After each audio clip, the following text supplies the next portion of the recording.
موجودہ ایران کی پہچان ایک سخت گیر اسلامی ملک کی ہے جہاں اسلامی قانون نافذ ہے اور عوام کی اکثریت اسلامی شعار پر کاربند رہتے ہوئے زندگیاں گزار رہی ہے۔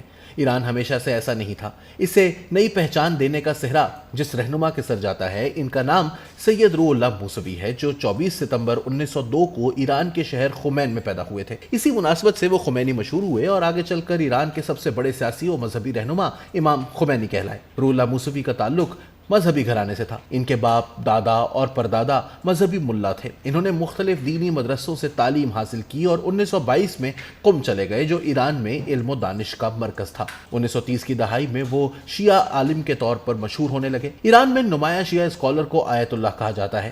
1950 کے عشرے میں وہ آیت اللہ کے درجے پر پہنچے۔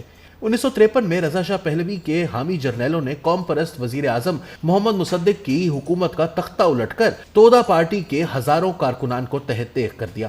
CIA اور MI6 نے محمد رضا شاہ پہلوی کا ساتھ دیا۔ ایرانی علماء نے درپردہ شاہ ایران کے خلاف مہم جاری رکھی اور اسی شاہ مخالف مہم کے دوران چند سال بعد آیت اللہ خمینی ایرانی سیاست کے افق پر ایک توانا آواز بن کر جلوہ گر ہوئے۔ 1960 کی دہائی میں شاہ ایران محمد رضا شاہ پہلوی نے ملک کو جدیدیت کی طرف مائل کرنے کے لیے بعض اصلاحات متعارف کروائیں۔ ان اصلاحات نے خواتین کو پہلے سے زیادہ آزادی دی اور مذہبی تعلیم کو کم کر دیا۔ اس کے ساتھ شاہ نے لینڈ ریفارمز بھی متعارف کروائیں۔ ان اصلاحات نے مذہبی اور جاگیردار طبقے کو شاہ کا مخالف بنا دیا۔ اکتوبر 1963 میں رضا شاہ نے امریکی فوجی مشن کے افراد کو وہ حقوق دیے جو وینا کنونشن کے تحت سفارتکاروں کو حاصل تھے۔ اس معاملے کو امام خمینی نے ملک گیر ایشو بنا دیا۔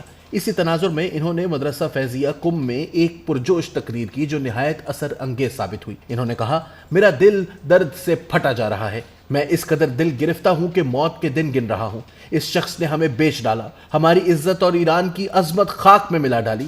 اہل ایران کا درجہ امریکی کتے سے بھی کم کر دیا گیا ہے۔ آخر کیوں؟ اے نجف، قم، مشہد، تہران اور شیراز کے لوگوں، میں تمہیں خبردار کرتا ہوں، یہ غلامی قبول مت کرو۔ کیا ہمارا سودا کر دیا جائے اور ہم زبان نہ کھولیں؟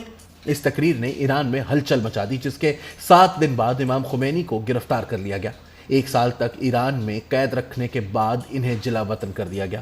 جلا وطن ہو کر امام خمینی ترکی پہنچے اور 1 سال ترکی میں گزارا۔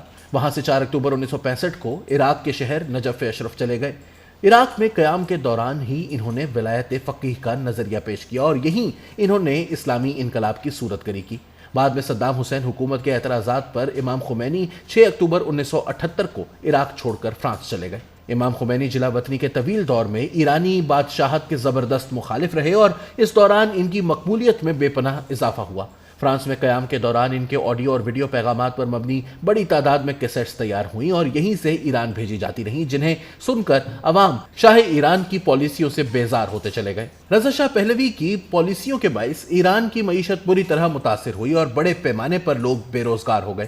جنوری 1978 میں ایران میں دینی مدرسوں کے طلباء آیت اللہ خمینی کے حق میں سڑکوں پر نکل آئے۔ بہت سارے نوجوان اور بے روزگار افراد بھی احتجاج میں شامل ہو گئے۔ ایرانی بادشاہت کو مغرب نواز قرار دیتے ہوئے فوری طور پر اس کے خاتمے کا مطالبہ زور پکڑ گیا۔ توڑ پھوڑ شروع ہو گئی اور جگہ جگہ جلاؤ گھیراؤ ہونے لگا۔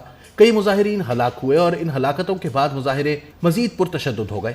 17 جنوری 1979 کو شاہ ایران خاموشی سے خاندان سمیت ملک چھوڑ کر چلے گئے اور 1 فروری 1979 کو روح اللہ خمینی 15 سالہ جلا وطنی ختم کر کے وطن واپس آ گئے۔ تہران کے مہر آباد ہوائی اڈے سے لے کر بہشت صحرا کے قبرستان تک لاکھوں کی تعداد میں ایرانیوں نے ان کا استقبال کیا۔ 1 اپریل 1979 کو ملک میں ریفرنڈم کروایا گیا، جس میں مجموعی آبادی میں سے 71.6% لوگوں نے حصہ لیا اور ان میں سے 98% نے اسلامی ریاست کے حق میں ووٹ دیا۔ ریفرنڈم کے بعد آیت اللہ خمینی نے ایران میں اسلامک ریپبلک کی بنیاد رکھی اور انہیں تاحیات ایران کا سب سے بڑا سیاسی اور مذہبی رہنما یعنی رہبر اعلیٰ مقرر کر دیا گیا۔ انہوں نے رضا شاہ پہلوی کا شاہی نظام ختم کر دیا اور ملک میں اسلامی قانون نافذ کر دیا۔ دسمبر 1979 میں ملک کا آئین منظور ہوا اور اس کے مطابق ایران باقاعدہ طور پر اسلامی جمہوریہ قرار پایا۔ ایرانی مصنف امیر طاہری کے مطابق امام خمینی قوم پرستی، جمہوریت، آزادی اور پلورلزم کے دشمن تھے۔ انہوں نے بارہا ایک ایسی حکومت کا مطالبہ کیا جس میں شیعہ علماء اور ملاؤں کے پاس حکومتی سربراہی ہو۔ وہ بادشاہت کے مخالف نہیں تھے۔ ان کی بادشاہت کی مخالفت کا مقصد ملائیت کی سربراہی کا قیام اور پہلوی دور کی بادشاہت کا رد تھا۔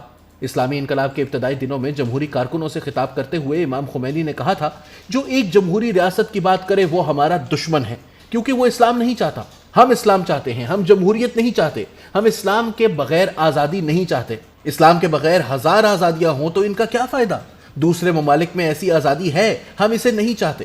ہماری ساری پریشانی ان لوگوں کی وجہ سے ہے جو آزادی کا نعرہ لگاتے ہیں، لیکن وہ آپ کے لیے ایک ایسا مغربی ملک بنانا چاہتے ہیں جس میں آپ ہر پابندی سے آزاد ہوں، جہاں کوئی معبود، کوئی نبی، وقت کا کوئی امام، کوئی قرآن، خدا کا کوئی اصول نہ ہو۔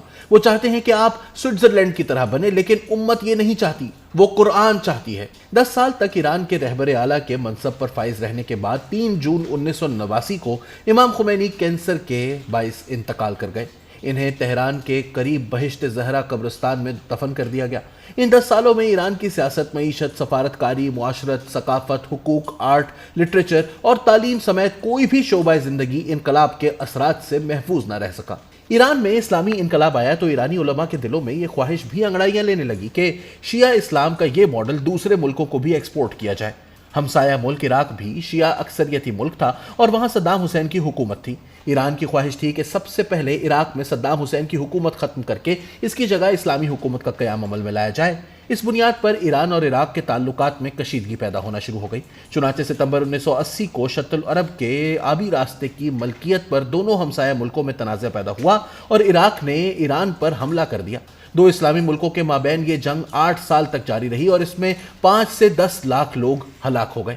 کہا جاتا ہے کہ انا اور ہٹ دھرمی میں ایران کی حکومت جنگ بندی کا اعلان کرنے سے کتراتی رہی اور بے گناہ لوگ مرتے رہے۔ امام خمینی نے اسلامی انقلاب کے بعد ایران کی خارجہ پالیسی میں بڑی تبدیلیاں متعارف کروائیں۔ امریکہ اور روس جیسی طاقتوں کو ملک دشمن قرار دیا گیا۔ امریکی نفرت کے زیر اثر امام خمینی کے حمایتی شدت پسند نوجوانوں نے 4 نومبر 1979 کو امریکی سفارت خانے پر حملہ کر دیا اور عملے کے درجنوں اہلکاروں کو یرغمال بنا لیا جو 1 سال تک ایران کی یرغمالی میں رہے۔ امریکی مخالفت کے باعث ایران کو معاشی میدان میں کئی چیلنجز کا سامنا کرنا پڑا۔ امریکہ نے ایران پر پابندیاں عائد کر دیں۔ ملک کی معیشت دھیرے دھیرے دگرگوں ہوتی چلی گئی اور گراوٹ کا یہ رجحان آج تک برقرار ہے۔ امریکی مخالفت کا دوسرا نقصان یہ ہوا کہ ایران اور اسرائیل ایک دوسرے کے دیرینہ دشمن بن گئے۔ مشرق وسطیٰ کے مختلف میدانوں میں دونوں ممالک کئی پراکسی جنگوں میں مد مقابل آ گئے۔ ایران کی حمایت یافتہ جنگجو تنظیم حزب اللہ شام میں برسر پیکار ہے اور بیرونی طاقتوں کی آپسی چپکلش میں شام کے کئی شہر مکمل طور پر تباہ ہو چکے ہیں۔ یمن میں 2015 سے جنگ جاری ہے جس میں ایک جانب ایرانی حمایت یافتہ حوثی باغی ہیں جبکہ دوسری جانب سعودی عرب اور چند خلیجی ملکوں کا حمایت یافتہ گروہ برسر پیکار ہے جنہیں درپردہ امریکہ کی شہ حاصل ہے۔ اسلامی انقلاب کے بعد سیاسی، سماجی اور معاشی معاملات پر تنقید ناقابل قبول قرار دے دی گئی۔ ہر وہ علم جو تنقیدی سوچ ابھارنے میں مددگار ہو ممنوع قرار پایا۔ اسلامی انقلاب کو تنقیدی نظر سے دیکھنے والے دانشور، ادیب، فلم ساز اور شاعر ملک چھوڑ کر چلے گئے یا پھر چپ کروا دیے گئے۔